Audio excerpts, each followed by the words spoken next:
Hello दोस्तों, welcome to my YouTube channel Arjun warrior education.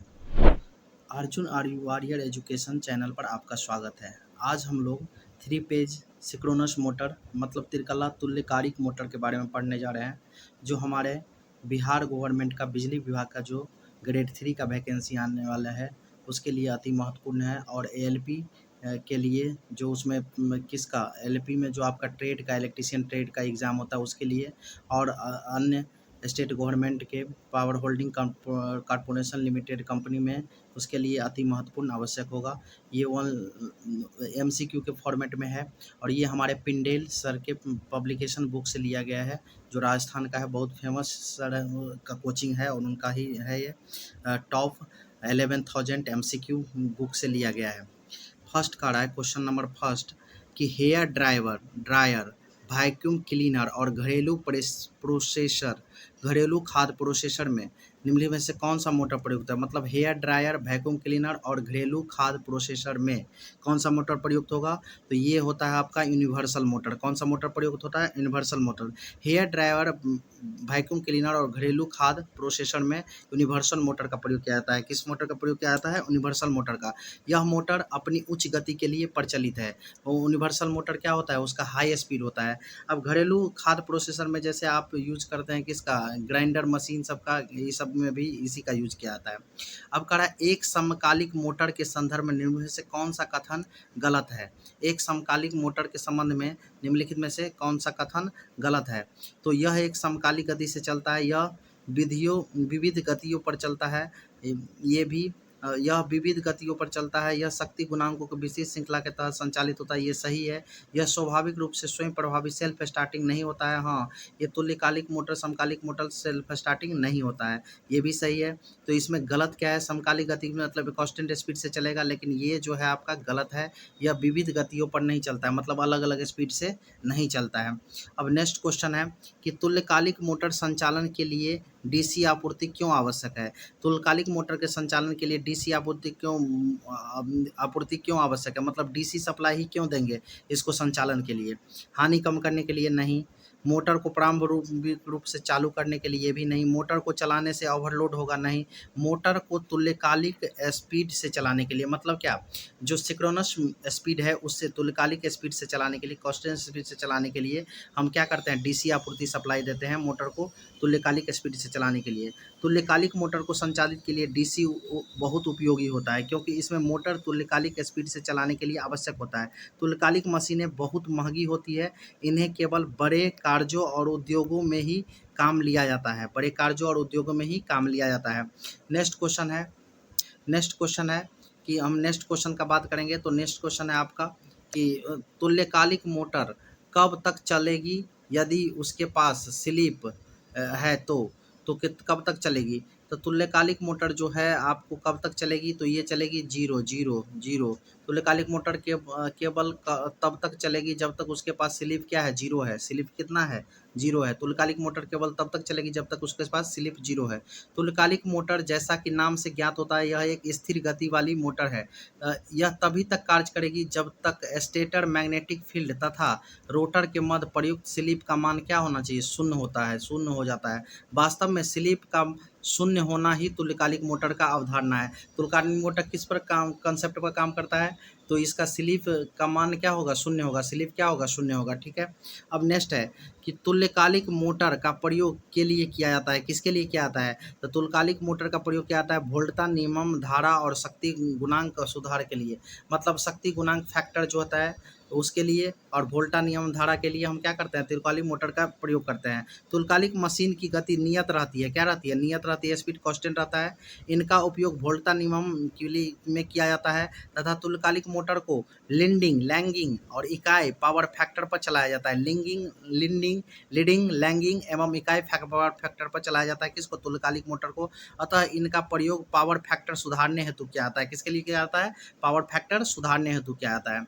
अब next question है कि किस मोटर में स्टेटर और रोटर क्षेत्र एक साथ घूर्णन करते हैं। कह रहा है कि किस मोटर में रोटर और स्टेटर एक साथ घूर्णन करता है, तो ये आपका करता है सिंक्रोनस मोटर में, तुल्यकालिक मोटर में। किसमें? सिंक्रोनस मोटर, जिसे हम तुल्यकालिक मोटर भी कहते हैं। करा दिए गए विकल्प के आधार पर सिंक्रोनस मोटर में स्टेटर और रोटर क्षेत्र एक साथ घूमते हैं, अर्थात दोनों सिंक्रोनिज्म की अवस्था में आ जाता है। आम शब्दों में कहे तो इसे उनमें स्लिप का मान शून्य हो जाता है, स्लिप का मान शून्य हो जाता है। अब चलते हैं नेक्स्ट क्वेश्चन पर। नेक्स्ट क्वेश्चन कह रहा है, नेक्स्ट क्वेश्चन क्या कह रहा है कि सिंक्रोनस मोटर को दुगुनी उत्तेजित डबल एक्साइटेड एसी मशीन क्यों कहा जाता है? तो इसको डबल एक्साइटेड एसी मशीन इसलिए कहा जाता है कि दोनों एसी और डीसी आपूर्ति, मतलब एसी पर भी डीसी आपूर्ति पर भी अल्टरनेट करंट और डायरेक्ट करंट के सप्लाई क्रमशः आर्मेचर और फील्डिंग से जुड़ा होता है। मतलब आर्मेचर से आपका क्या जुड़ा रहेगा? एसी। क्या जुड़ा रहेगा? एसी। और फील्ड से क्या जुड़ा रहेगा? डीसी। क्या जुड़ा रहेगा? डीसी। इसीलिए इसको क्या कहा जाता है? इसको कहा जाता है डबल एक्साइटेड मशीन कहा जाता है। क्योंकि एक सिंक्रोनस मोटर को डबल उत्तेजित मोटर कहा जाता है, क्योंकि मोटर स्वतः स्टार्ट नहीं होता। सिंक्रोनस मोटर को रोटर डीसी सप्लाई दी जाती है, जिससे उनकी फील्ड को एक्साइट किया जाता है, जबकि सिंक्रोनस मोटर को 3 फेज सप्लाई संयोजित किया जाता है। सिंक्रोनस मोटर को क्या 3 फेज सप्लाई संयोजित किया जाता है। निम्न में से कौन सा मोटर नियत गति पर चलता है और जो स्थितियों पर निर्भर नहीं करता है? ये कौन सा होता है? तुल्यकालिक मोटर, मतलब सिंक्रोनस मोटर। तुल्यकालिक मोटर एक नियत गति मोटर होती है, अर्थात इस गति पर निर्भर नहीं करता। तुल्यकालिक मोटर लीडिंग, लैगिंग, यूनिटी तीनों शक्ति गुणांक के साथ कार्य करती है। ये देखिए, ये आपका टॉर्क है, टॉर्क फोर्स, और ये क्या है? गति है, ठीक है। और ये कि देखिए टॉर्क के या क्या जा रहा है? पैरेलल जा रहा है, इसलिए इसका स्पीड क्या होता है? कांस्टेंट होता है। क्या होता है? कांस्टेंट होता है। नेक्स्ट क्वेश्चन का बात करेंगे हम। नेक्स्ट क्वेश्चन कह रहा है कि तुल्यकालिक मोटर की रचना किसके समान होती है? तो तुल्यकालिक मोटर की संरचना अल्टरनेट प्रकार की मशीन के समान होती है। तुल्यकालिक मोटर की संरचना विकल्पों में दिए गए अल्टरनेटर के समान होती है। केवल फर्क ये हो रहता है कि तुल्यकालिक मोटर विद्युत के ऊर्जा को आंतरिक ऊर्जा में बदलती है, अल्टरनेटर आंतरिक ऊर्जा को विद्युत ऊर्जा में। मतलब कहा जाए कि अगर हम बोल रहे हैं सिंक्रोनस मोटर, किसको? सिंक्रोनस मोटर का बात करेंगे, मोटर का, तो ये क्या करता है आपको? ये जो तुल्यकालिक मोटर होता है वो इलेक्ट्रिकल एनर्जी को मैकेनिकल एनर्जी में बदलता है। और जब हम अल्टरनेटर का बात करेंगे, किसका बात करेंगे? अल्टरनेटर का, तो ये क्या करेगा? यांत्रिक ऊर्जा, मतलब मैकेनिकल एनर्जी को किस में बदलेगा? इलेक्ट्रिकल एनर्जी में। किस में बदलेगा? इलेक्ट्रिकल एनर्जी में। मतलब अल्टरनेटर मैकेनिकल एनर्जी को इलेक्ट्रिकल एनर्जी में बदलता है, और तुल्यकालिक मोटर किसको? इलेक्ट्रिकल एनर्जी को मैकेनिकल। सिंक्रोनस मोटर इलेक्ट्रिकल को मैकेनिकल, मतलब विद्युत ऊर्जा को किस में? यांत्रिक ऊर्जा में। कौन बदलता है? तुल्यकालिक मोटर। और अल्टरनेटर यांत्रिक ऊर्जा को विद्युत ऊर्जा में बदलता है। कोई दिक्कत? अब नेक्स्ट क्वेश्चन पर बात करते हैं हम। नेक्स्ट क्वेश्चन देखिए, नेक्स्ट क्वेश्चन क्या है? नेक्स्ट क्वेश्चन कह रहा है कि निम्न में से सत्य और असत्य कथनों का साधारण निर्धारण कीजिए। सत्य और असत्य कथनों का निर्धारण कीजिए। तो असत्य और असत्य का निर्धारण। तुल्यकालिक मोटर चाल नियंत्रित संभव नहीं होता है। चाल नियंत्रित संभव नहीं होता है, फर्स्ट है। ये क्या कह रहा है कि सत्य है कि असत्य है? तो हम कहेंगे कि चाल क्या होता है? नियंत्रण संभव नहीं होता, क्योंकि कांस्टेंट स्पीड से चलता है। तुल्यकालिक मोटर पश्चगामी के साथ साथ अग्रगामी शक्ति गुणांक पर भी क्या होता है? परिचालित होता है, तो होता है। इसलिए ये क्या होगा? दोनों का दोनों सत्य होगा। अब देखिए कैसे। मान लीजिए ये है आपका टॉर्क, क्या है? टॉर्क। इधर देख लीजिए, ये चला ये, तो अब मान लीजिए इसका भी खुलेगा आगे ऊपर की ओर। किस पर खुलेगा? ऊपर की ओर। तो ये इस साइड को हम अग्रगामी कहेंगे। क्या कहेंगे?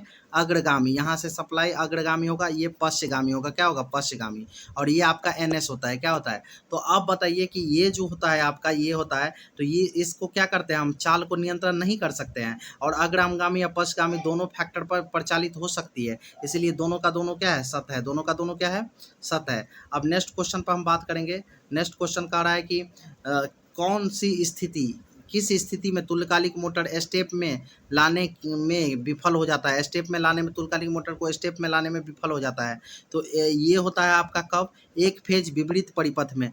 एक फेज विपरीत परिपथ में स्थिति में तुल्यकालिक मोटर स्टेप में लाने में विफल हो जाता है। एक फेज विपरीत परिपथ में तुल्यकालिक मोटर स्टेप लाने में विफल हो जाता है।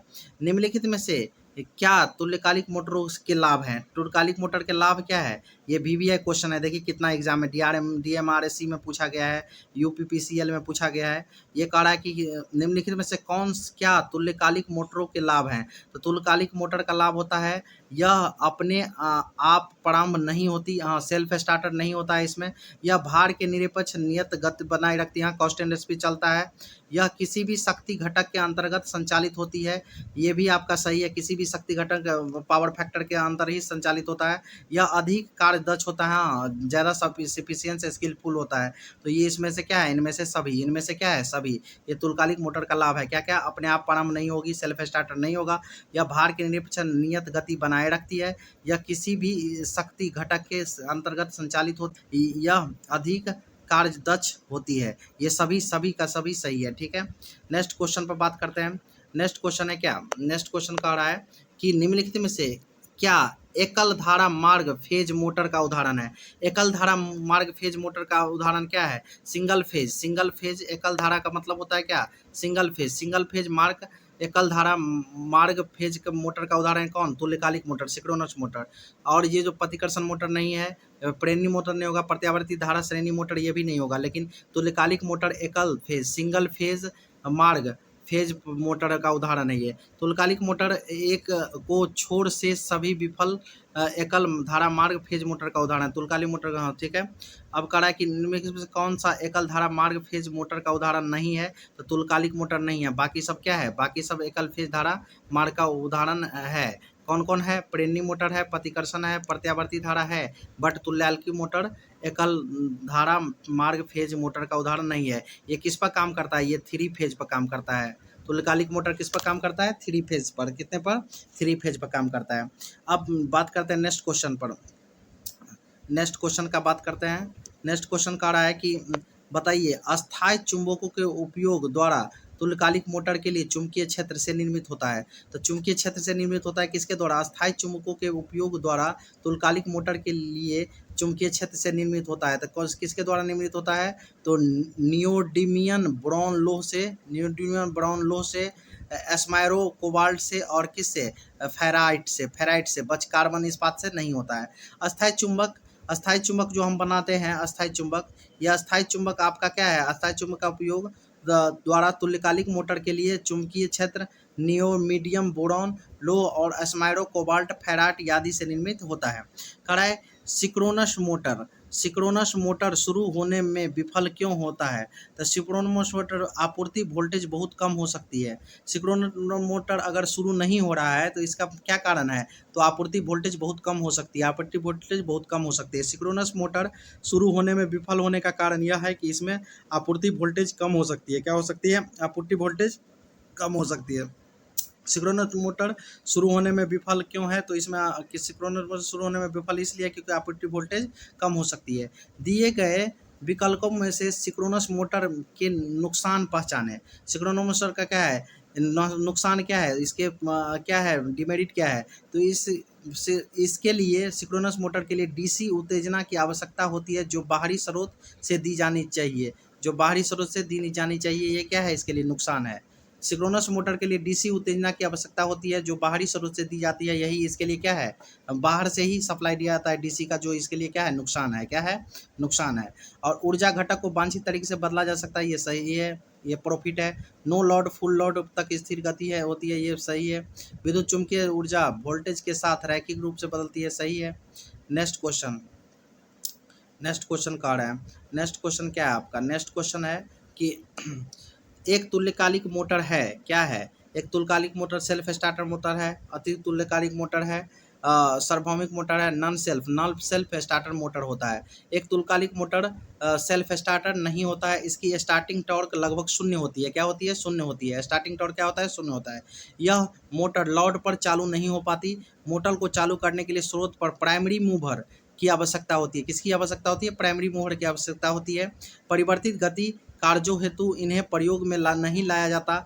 पारेषण लाइन में पावर फैक्टर बढ़ाने हेतु इनका प्रयोग किया जाता है, ठीक है। अब बात करते हैं कि निम्न में से किस प्रकार के मोटर के रोटर की गति को कुछ व्यवस्था द्वारा तुल्यकालिक मोटर की गति तक या उसकी गति के नियत तक बढ़ाया जाता है, फिर उसे डीसी स्रोत द्वारा उत्तेजित किया जाता है। जिस क्षण यह क्या रोटर उत्तेजित होता है, यह विद्युत चुम्बकीय रूप से स्टेटर के साथ स्थिर स्थिति में लॉक हो जाता है। ये कौन सा है? तो ये आप है तुल्यकालिक मोटर। तुल्यकालिक मोटर सदैव स्थिर गति वाली औद्योगिक मोटरें होती है, जिसमें जिस क्षण यह घूर्णन रोटर उत्तेजित होता है, यह विद्युत चुम्बकीय रूप से स्टेटर के साथ स्थिति में लॉक हो जाती है। इसे लॉकिंग फलस्वरूप मोटर चलती है। यह मोटर डबली अर्थात एसी तथा डीसी दोनों सप्लाई से चलती है, इसीलिए डबल एक्साइटेड कहा जाता है इसको। साथ ही ज्ञात हो कि तुल्यकालिक मोटर लीडिंग, लैगिंग और इकाई फैक्टर गुणांक, मतलब इकाई फैक्टर गुणांक जो होता है इस पर कार्य करती है, इकाई शक्ति गुणांक पर, ठीक है, पावर फैक्टर पर, यूनिट पावर फैक्टर पर काम करती है। किस पर? यूनिट पावर फैक्टर पर। इनमें से कौन सा मोटर स्वयं रूप से होने वाली मोटर नहीं है? इसके रोटर घुमाने के लिए प्राइमरी मूवर की आवश्यकता होती है। तो ये आपको पता ही होगा, synchronous motor. Synchronous motor self start motor नहीं होता है, इसको सेल्फ स्टार्ट करने के लिए यांत्रिक ऊर्जा अर्थात प्राइमरी मूवर की आवश्यकता होती है। किसकी आवश्यकता होती है? प्राइमरी मूवर की आवश्यकता होती है। अब नेक्स्ट बात करते हैं। नेक्स्ट क्वेश्चन कह रहा है कि एक तुल्यकालिक सिंक्रोनस मोटर के तुल्यकालिक कैपेसिटर गति चलने पर का कारण क्या है? तो ये कारण होता है, एक तुल्यकालिक सिंक्रोनस मोटर के तुल्यकालिक कैपेसिटर गति पर चलने का कारण क्या है? तो ये कारण होता है अस्थावर स्टेटर जो होता है स्थिर होता है, घूर्णांक रोटर ध्रुवों के मध्य चुंबकीय अभिलंबन लॉकिंग होता है, पूरी तरह से ये बंद रहता है, ठीक है। अब कह रहा है कि एक तुल्यकालिक सिंक्रोनस मोटर तुल्यकालिक कैपेसिटर गति पर चलने के कारण ही अस्थावर स्टेटर और घूर्णन रोटर ध्रुवों के मध्य चुंबकीय अभिलंब लॉकिंग होता है। यह मोटर सदैव नियत गति पर प्रचालित होता है। मतलब क्या है? कांस्टेंट किस पर? स्पीड से प्रचालित होता है। अब देखिए आपका क्या करा है कि 6 ध्रुव, नंबर ऑफ पोल कितना है? नंबर ऑफ पोल को n से डिनोट करते हैं। किससे डिनोट करते हैं? n से डिनोट करते हैं। तो नंबर ऑफ पोल कितना हुआ आपका? तो नंबर ऑफ पोल नहीं, आपको किसका हम बात कर रहे हैं? नंबर ऑफ पोल को इसमें p से डिनोट किया, पीयू से डिनोट कर सकते हैं। तो नंबर ऑफ पोल्स क्या है? 6 है। और इसका क्या है? फ्रीक्वेंसी आपका क्या है? फ्रीक्वेंसी कितना हर्ज है? तो फ्रीक्वेंसी आपको 60 हर्ज है। कितने हर्ज है? 60 हर्ज है। फ्रीक्वेंसी 16 हर्ज है। तो कह रहा है कि 3 फेज प्रेरणी मोटर की तुल्यांकन गति कितनी होगी? अब तुल्यांकन गति फार्मूला होता है NS, क्या होता है? और NS इक्वल टू होता है आपका 120 इंटू क्या? फ्रीक्वेंसी बाय कितना? बाय पोल। अब ये क्या है? तो 120 आपका हो गया, 120। ये कितना है आपका? ध्रुव क्या है? नंबर ऑफ पोल्स क्या है? 6 है। इसको 6 रखेंगे, यहाँ 60 रखेंगे। अब देखिए 6 10 जा कितना हो जाएगा? और ये कितना हो जाएगा? 12,000 क्या RPM, रिवॉल्यूशन पर मिनट। समझे कि नहीं समझे? तो ये फार्मूला को याद कर लीजिए। जो आपको तुल्यकालिक गति निकालना है तो क्या होता है? 120 into frequency by number of poles. क्या याद रखेंगे? अगर हम बोलेंगे किसका? तुल्यकालिक गति अगर बोलेंगे, तुल्यकालिक गति सिंक्रोनस मोटर का 3 फेज वाले का, तो तुल्यकालिक गति को NS से डिनोट करते हैं। इसका इक्वल टू क्या होगा? 120 इंटू फ्रीक्वेंसी बाय क्या? Number of poles. मतलब ये तुल्यकालिक गति है। तुल्यकालिक गति इक्वल टू क्या? 120 गुने क्या? Frequency by number of poles, ठीक है। अब इसी पर सारा न्यूमेरिकल बनेगा। अब देखिए ये क्या क्वेश्चन कर रहा है? क्वेश्चन कर रहा है कि निम्नलिखित में से कौन सा समीकरण तुल्यकालिक मशीनों के कार्य पद्धति को परिभाषित करती है? तो अभी देखिए, अभी मैंने पढ़ा क्या? NS इक्वल टू क्या पढ़ा था मैंने? NS इक्वल टू पढ़ा था आपको क्या? NS इक्वल टू पढ़ा था 120 F/P पढ़ा था, ठीक है। इतना तो पढ़ा था। हमको क्या है? अब देखिए, अगर हमको F निकालना होगा, क्या निकालना होगा? F निकालना होगा। तो NS इंटू P बाई क्या करेंगे? 120 करेंगे कि नहीं करेंगे? तो ये जो NS है उसको हम किससे डिनोट करते हैं? इसको हम डिनोट करते हैं N से। किससे? N से। P बाई कितना हो गया? 120। तो ये किस फार्मूला में है? तो आप देखिए, ये स्टार का मतलब मल्टीप्लाई है, ऑप्शन ए में है। किस में है? ऑप्शन ए में है। समझ में आया कि नहीं आया? एकदम आया होगा। अब देखिए यहाँ, ये ऑप्शन ए में है, ठीक है। ऑप्शन किस में है, ए में है। यदि प्रश्न में पी और एन क्रमशः पोल और सिंक्रोनस गति से परिभाषित किया जाए तो तुल्यकी आवृत्ति का मान क्या होगा, पी इंटू एन बाई 120 और क्या करा है, ज्ञात रहे भारत में संचालित आवृत्ति का मान समांतर 50 हर्ज है। भी है, याद कर लीजिए 50 हर्ज होता है। भारत में कितना होता है, 50 हर्ज। जहाँ तक अमेरिका में है तो वो 60 हर्ज होता है। क्या होता है, 60 हर्ज। भारत में कितना है, आवृत्ति संचालित आवृत्ति का समांतर मान कितना होता है, 50 हर्ज, 50 हर्ज। अमेरिका में 60 हर्ज। ठीक है, अब नेक्स्ट क्वेश्चन का बात करते हैं। यदि ध्रुवों की संख्या 4 हो और कितने 300 आरपीएम से घूम रहा हो तो सिंगल जट की आवृत्ति क्या होगा, वही फार्मूला लगाइए।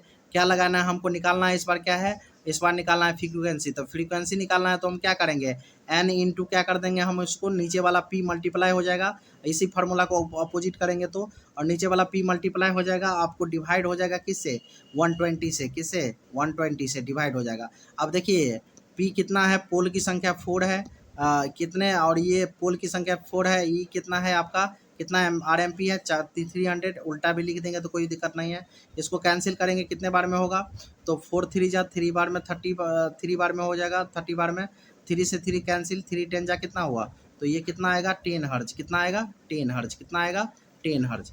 अब चलते हैं नेक्स्ट क्वेश्चन पर। नेक्स्ट क्वेश्चन कह रहा है कि ऐसे ऐसे न्यूमेरिकल आपके किस में, बिहार का जो आपका बीपीएससीएल होगा, बिहार का ग्रेड 3 का एग्जाम, इलेक्ट्रीशियन ट्रेड का, उसमें ये सब न्यूमेरिकल आता है। 15 क्वेश्चन न्यूमेरिकल रहते हैं। हम आप लोग कहिएगा तो इसका हम थ्योरी भी पढ़ा देंगे। आप कमेंट करके हमको सजेशन दीजिएगा तो हम थ्योरी भी पढ़ा देंगे। तुल्यकालिक मोटर के लिए तुल्यकालिक गति द्वारा दी जाती है, क्या दी जाती है, तो तुल्यकालिक मोटर गति के लिए तुल्यकालिक गति, तो तुल्यकालिक गति का फॉर्मूला भी हम लोग पढ़े, इक्वल टू क्या पढ़े हैं हम लोग, 120 इंटू फ्रीक्वेंसी बाय क्या, पी। एक याद करिए, क्रॉस मल्टीप्लिकेशन से सारा निकाल लीजिए। अब हमको एफ निकालना है तो मान लीजिए ये एन से डिनोट करते हैं, तो N into P by 120 cross multiplication से। अगर हमको पी निकालना है, क्या निकालना है, पी निकालना है, तो क्या 120 इंटू एफ बाई एन कर देंगे। ये आपका एक ही फार्मूला से सारा आया है, क्रॉस मल्टीप्लिकेशन करके सारा फार्मूला आया है। ठीक है, तो अब इसी से आप देख लीजिए कि तुल्यकालिक मोटर के लिए तुल्यकालिक गति द्वारा की जाती है, तो अभी हम पढ़े हैं क्या, N S equal to 120 into F by P, 120 into F by P. ये किस ऑप्शन में है, डी ऑप्शन में। ठीक है, आगे बात करते हैं। एक सिंक्रोनस मोटर की गति क्या होती है, गति की क्या होती है, बदलते रोड पर लगभग स्थिर रहती है, मतलब हमेशा कांस्टेंट रहेगा। अब सिंक्रोनस मोटर के लाभ क्या होता है, यहाँ no load no full load पर स्थिर गति प्रदान करती है। इसमें पावर फैक्टर को आसानी से बदल सकते हैं, सामान्यतः उच्च दक्षता पर परिचालित होता है। क्या होता है इसका दक्षता, क्या होता है, एफिशिएंसी हाई होता है। ठीक है, अब करें एक मोटर का तुल्यकालिक गति जो आपका दिया हुआ है वो कितना दिया है तुल्यकालिक गति, तो वो आपका एन एस का वैल्यू दिया है आपको, जिसको एन से भी डिनोट करते हैं। इसका वैल्यू दिया है कितना, 1000 आरपीएम। ठीक है, रिवॉल्यूशन पर मिनट। अब करा, जबकि इसकी आपूर्ति अब फ्रीक्वेंसी का वैल्यू आपका दिया है 50 हर्ज। हमको निकालने के लिए क्या कह रहा है कि ध्रुवों की संख्या ज्ञात करें। अभी मैंने बोला था कि एक फार्मूला आप याद रखिए, उसी से सारा फार्मूला, आपने एन एस को बोला याद करने के लिए। एन एस इक्वल टू होता है 120 इंटू एफ बाई पी। हमको निकालना क्या है, पी, तो क्रॉस मल्टीप्लिकेशन करेंगे तो P equal to 120 into F by क्या आ जाएगा, एन आ जाएगा। अब 120 क्या है, 120 है, एफ का वैल्यू कितना है, 50 है, और एन का वैल्यू आपका क्या, हमको पोल से निकालना है, तो पोल्स तो निकालना है। हमको ये कितना दिया है, नंबर ऑफ ये घूर्णन कितना दिया है, 1000 दिया है, कितना दिया है, 1000। तो जब हम 1000 से डिवाइड करेंगे, 0 से 0 कैंसिल, 52 जा और 2 6 जा, तो कितना हर्ज आ जाएगा, 6 हर्ज, 6 आ जाएगा। पोलों की संख्या, ध्रुवों की संख्या कितना आ जाएगा, 6 आ जाएगा। कितना आ जाएगा, 6 आ जाएगा। ठीक है, अब नेक्स्ट क्वेश्चन देखिए। नेक्स्ट क्वेश्चन कह रहा है कि नेक्स्ट क्वेश्चन आपको, ये तो 6 हो गया। आगे देखिए, कह रहा है कि अल्प उत्तेजित तुल्यकालिक मोटर पर धारा काम करती है, तो अल्प उत्तेजित जो होता है वो किस धारा पर काम करती है, तो अल्प जो पश्च शक्ति गुणांक पर, लैगिंग पावर फैक्टर पर काम करती है। किस पर, लैगिंग फैक्टर पर। देखिए ये टॉर्क है, ये आपका इधर आ गया, इधर आपका हो जाता है, मान लीजिए इधर भी एन एस होता है। ठीक है, अब बताइए कि ये है, ये आपका ऊपर की तरफ भी खुल रहा है, यहाँ से क्या है, अग्रगामी है, क्या है, और यहाँ से क्या है, पश्चगामी है, क्या है, पश्चगामी है, और ये आपका एन एस का काम करता है। अब बताइए, कह रहा है कि क्वेश्चन कह रहा है कि बताइए कि यानी कि अल्प उत्तेजित तुल्यकालिक motor under excited synchronous motor पर धारा पर काम करती है। तो ये किस पर, अग्रगामी पर हाई होगा और पश्चगामी पर क्या होगा, लो होगा। तो पश्चगामी लैगिंग फैक्टर पर, पावर फैक्टर पर, किस पर, पश्चगामी मतलब लैगिंग पावर फैक्टर पर, पश्च शक्ति गुणांक पर करेगा। किस पर करेगा, पश्च शक्ति गुणांक पर। अब देखिए कड़ाई अल्प उत्तेजित तुल्यकालिक motor under excited synchronous motor पश्च शक्ति गुणांक प्रवृत्ति की धारा पर धारा लेती है। क्या लेती है, पश्च गुणांक प्रवृत्ति की धारा लेती है। ठीक है, अब है नेक्स्ट, कह रहा है भारत में, अब ये बोले थे भारत में सिंक्रोनस मोटर की देता है, कितना देता है, तो भारत में समानता उत्पादन होता है 11 किलो वोल्ट्स, 11 किलो वोल्ट्स पर। कितने पर, 11 किलो वोल्ट्स पर। भारत में समानता उत्पादन कितना होता है, 11 किलो वोल्ट्स पर होता है। कितने पर होता है, 11 किलो वोल्ट्स पर, लेकिन समानता होता है 11 किलो वोल्ट पर। ठीक है, अब कह रहा है कि तुल्यकालिक मोटर की पोलों की संख्या को दर्शाने वाला कारक क्या होता है, तो पोल की संख्या क्या दर्शाएगा। अभी देखिए P इक्वल टू हमने क्या लिखा था, P इक्वल टू लिखा था क्या, 120 इंटू एफ बाई क्या N, number of poles equal to, ये पोल्स है, नंबर ऑफ क्या है, ये पोल्स, नंबर ऑफ पोल्स है, पोल्स की संख्या, ध्रुवों की संख्या। ये आपका क्या है, ये आरपीएम में क्या, आरपीएम रिवॉल्यूशन पर मिनट है। ये आपका ये क्या है, फ्रीक्वेंसी है, क्या है, फ्रीक्वेंसी है। तो कह रहा है कि ये तो घूर्णन है, आपका घूर्णन दिया हुआ है। अब कह रहा है कि तुल्यकालिक मोटर की पोल की संख्या दर्शाने का कारक क्या है, तो कारक क्या होता है, देखिए यहाँ फ्रीक्वेंसी भी होता है, इसके बाद क्या है, आपूर्ति, आवृत्ति और गति है, आवृत्ति और धारा है, आवृत्ति और वोल्टेज है। तो देखिए गति है, क्या है, गति है, ये आरपीएम क्या है, गति है। तो गति है, आपूर्ति, आवृत्ति आया फार्मूला में, तो ये आपका क्या हो जाएगा, सी हो जाएगा। आपूर्ति, आवृत्ति और गति के द्वारा तुल्यकालिक मोटर की पोलों की संख्या दर्शाते हैं। कोई दिक्कत। नेक्स्ट क्वेश्चन पर चलते हैं। नेक्स्ट क्वेश्चन कह रहा है कि यदि सिंक्रोनस मोटर की आवृत्ति में परिवर्तन के बावजूद पोल्स की संख्या समान होती है तो मोटर की गति क्या होगा। देखिए कह रहा है कि मोटर की, सिंक्रोनस मोटर की आवृत्ति में परिवर्तन कर दिए, मतलब फ्रीक्वेंसी में क्या कर दिए, चेंज कर ला दिए। फ्रीक्वेंसी में क्या ला दिए, चेंजिंग ला दिए। फ्रीक्वेंसी में हम चेंजिंग ला दिए। अब कह रहा है कि फ्रीक्वेंसी में चेंज ला दिए तो बावजूद पोल्स की संख्या समान होती है तो मोटर की गति क्या होगा, ये देखिए पूछा हुआ है बिहार पीसीएल में। तो ये क्या होगा, आवृत्ति में वृद्धि के साथ बढ़ती है। आवृत्ति में वृद्धि के साथ क्या होती है, बढ़ती है। जैसे देखिए हमको किसका, मोटर की गति का बारे में बात किया, तो गति क्या होता है मोटर का, तो मोटर का गति होता है आपको NS, क्या होता है NS, जिसको N से भी डिनोट करते हैं। एक 120 इंटू फ्रीक्वेंसी और बाई क्या होगा, नंबर ऑफ पोल्स। देखिए N जो है डायरेक्टली प्रोपोर्शनल, गति डायरेक्टली प्रोपोर्शनल है किसका, फ्रीक्वेंसी का, किसका, मतलब स्पीड डायरेक्टली प्रोपोर्शनल है फ्रीक्वेंसी का। तो फ्रीक्वेंसी का डायरेक्टली प्रोपोर्शनल है तो फ्रीक्वेंसी बढ़ेगा तो क्या बढ़ेगा, गति बढ़ेगा। और इन्वर्सली प्रोपोर्शनल है पोल की संख्या का, मतलब व्युत्क्रमानुपाती है। तो अगर हम पोल की संख्या बढ़ाएंगे तो उस समय क्या होगा, गति घट जाएगी। अगर हम फ्रीक्वेंसी बढ़ाएंगे तो गति क्या होगी, बढ़ जाएगी। तो आवृत्ति बढ़ाने पर गति बढ़ती है। तो यदि सिंक्रोनस मोटर की आवृत्ति में परिवर्तन के बावजूद पोल्स की संख्या समान होती है तो मोटर की गति आवृत्ति में वृद्धि के साथ होती है। किसके साथ होती है, वृद्धि के साथ होती है। ठीक है, अब चलते हैं नेक्स्ट क्वेश्चन पर। नेक्स्ट क्वेश्चन क्या कह रहा है, नेक्स्ट क्वेश्चन देखिए, कह रहा है कि नेक्स्ट क्वेश्चन देखिए, सिंक्रोनस मोटर में पश्च ईएमएफ पर निर्भर करता है। अब देखिए पश्च ईएमएफ वही बात है, पश्च वाला किधर होगा, इधर होगा, अग्र वाला किधर होगा, इधर होगा। अब कह रहा है कि ये किस पर, फील्ड वाइंडिंग को प्रदान किया जाने की उत्तेजना पर। अब फील्ड वाइंडिंग प्रदान करने वाली उत्तेजना पर क्या होता है, देखिए यहाँ ये आपका नॉर्थ होता है और ये आपका क्या होता है, साउथ पोल होता है। और ऐसे ऐसे इसका ऐसे ऐसे ऐसे ऐसे बाइंडिंग रहता है। ठीक है, तो इसमें किस पर डिपेंड करता है, फील्ड बाइंडिंग प्रदान की गई उत्तेजना पर, एक्साइटेड पर। ठीक है, सिंक्रोनस मोटर में फर्स्ट बेक ईएमएफ, ठीक है, ईएमएफ अर्थात इलेक्ट्रोमोटिव फोर्स, डीसी। ईएमएफ का फुल फॉर्म क्या होता है, इलेक्ट्रोमोटिव फोर्स, फील्ड बाइंडिंग को प्रदान की गई उत्तेजना पर निर्भर करता है। इसे मोटर का प्राय डबल एक्साइटेड क्यों कहा जाता है, एसी डीसी दोनों पर काम करता है। क्योंकि इसके संचालन के लिए डीसी के साथ साथ एसी भी सप्लाई दी जाती है, दोनों पर काम करता है, इसीलिए डबल एक्साइटेड कहा जाता है। ठीक है, अब चलते हैं नेक्स्ट क्वेश्चन पर। कह रहा है कि यदि ये तो हो गया। नेक्स्ट क्वेश्चन कह रहा है कि बताइए, कह रहा है कि तुल्यकालिक मोटर में घूर्णी स्थिर स्टेटर और अभिवाह फ्लक्स अक्ष के घूर्णन रोटेटर अभिवाह अक्ष ध्रुवों के बीच का कोण बल आघूर्ण बल आघूर्ण कोण कहा जाता है। मतलब तुल्यकालिक मोटर में घूर्णी स्थिर मतलब स्टेटर जो है और फ्लक्स, स्टेटर और फ्लक्स अक्ष के घूर्णन, रोटेटर जो है रोटर जो है अभिभावक अक्ष ध्रुवों के बीच के कोण के बल आघूर्ण कोण कहा जाता है। स्थिर लॉड के साथ चलने वाली तुल्यकालिक मोटर की आवेशन एक्साइटेशन बढ़ाने पर बल आघूर्ण कोण का मान क्या हो जाएगा। तो बल आघूर्ण कोण का मान भी कम हो जाएगा। क्या हो जाएगा? कम हो जाएगा। कोई इन्वर्सली प्रोपोर्शनल होता है। क्या होता है?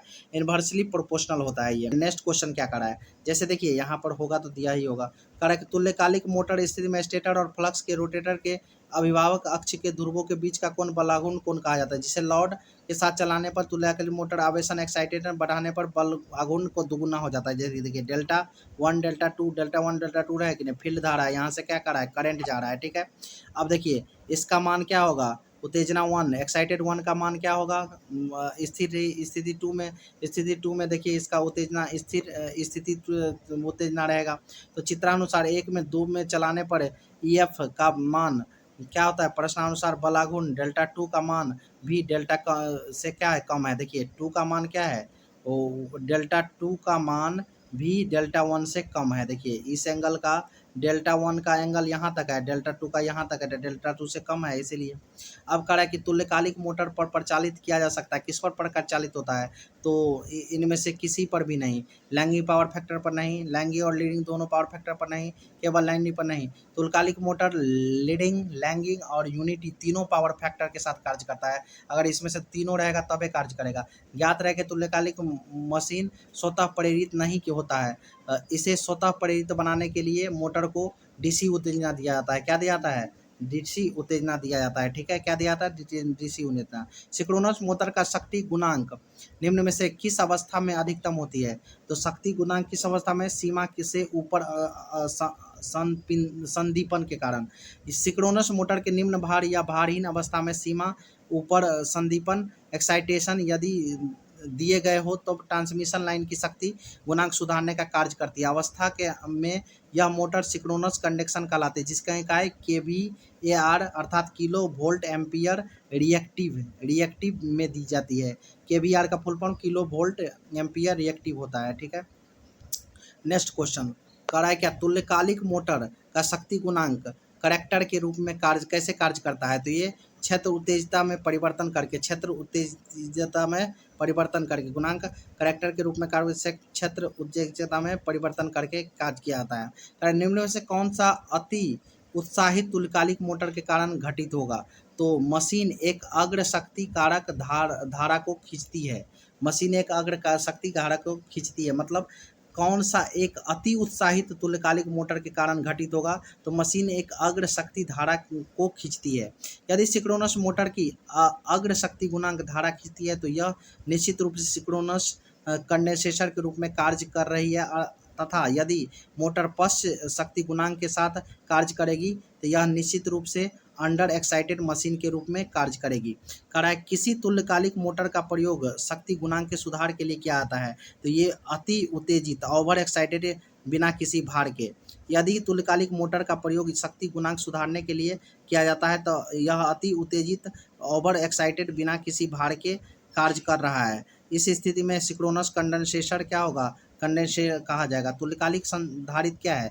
तो तुल्यकालिक संधारित्र आपका है एक अति उत्तेजित तुल्यकालिक मोटर। एक अति उत्तेजित तुल्यकालिक मोटर, अति उत्तेजित तुल्यकालिक मोटर तुल्यकालिक संधारित्र या कंडेंसेटर की तरह कार्य करता है। यह कार्य भारहीन अथवा लोड की स्थिति में होता है जब रिसीविंग छोर वोल्टता सेंडिंग छोर से अधिक हो। ठीक है, नेक्स्ट क्वेश्चन, किसी तुल्यकालिक मोटर के लिए यदि क्षेत्र उत्तेजित ऐसी हो कि EB का मान V से क्या हो, ग्रेटर, वो फार्मूला जो बता रहे थे, मोटर अग्रगामी धारा कर्षित करती है, इस मोटर को क्या कहा जाता है। तो इस मोटर को कहा जाता है अति उत्तेजित। अति उत्तेजित किसी तुल्यकालिक मोटर के लिए यदि क्षेत्र उत्तेजित ऐसी है कि EB ग्रेटर देन V है तो वोल्टर अग्रगामी धारा आकर्षित होगा, इस मोटर को अति उत्तेजित कहा जाता है। तुल्यकालिक मोटर तीनों ही शक्ति गुणांक के साथ कार्य करती है, लीडिंग, लैंगिंग और क्या, यूनिट। ठीक है, इकाई।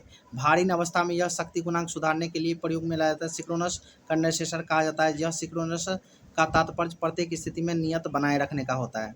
अब कह रहा है कि तुल्यकालिक मोटर यदि हो तो इसे पश्चगामी शक्ति गुणांक क्या होगा?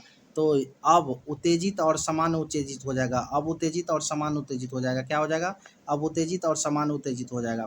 कह रहा है कि देखिए समान उत्तेजना को क्या बोलते हैं? समान उत्तेजना को होता है तुल्यकालिक मोटर में इकाई यूनिटी बोलते हैं। अति उत्तेजना को अग्रगामी, अग्रगामी अति, अग्रगामी अति, अ से अग्रगामी लीडिंग बोलते हैं, अग्रगामी को लीडिंग बोलते हैं, अ से अग्रगामी। निम्न उत्तेजना को पश्चगामी, लैगिंग लैगिंग लैगिंग, पश्चगामी निम्न उत्तेजना, पश्चगामी पीछे रहेगा तो निम्न होगा, आगे रहेगा तो अति होगा, और समान रहेगा तो इकाई होगा, समान रहेगा तो इकाई होगा। आज हम आप लोगों को 40 क्वेश्चन करवाए हैं। नेक्स्ट और 60 क्वेश्चन है जो हम आप लोगों को करवाएंगे, इसको पूरी तरह से ख़त्म करेंगे। अगर आप लोग कमेंट कीजिएगा कि अगर थ्योरी भी बोलिएगा तो हम थ्योरी भी अच्छा से करवा देंगे, फार्मूला के साथ सारा रिवीजन करवा देंगे। Thank you for watching my YouTube channel, और अगर आप लोग को अच्छा लगता है तो शेयर और सब्सक्राइब ज़रूर करें।